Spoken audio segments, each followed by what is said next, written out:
Welcome to our tutorial on blanking referrals for rotators. Are you ready to protect your referral information and maintain privacy for your traffic sources? In this video, we'll guide you through the process of blanking referrals for your rotators. To get started, when entering a new rotator or editing an existing one, click on Show Advanced Settings.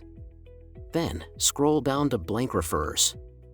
Enabling this option will hide the referring URLs when clicks are directed through the rotator.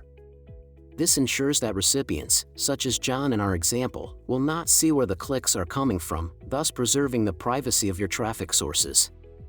Blanking referrals is a valuable feature for maintaining confidentiality and protecting sensitive information. Let's dive in and optimize your rotator settings with blank referrals.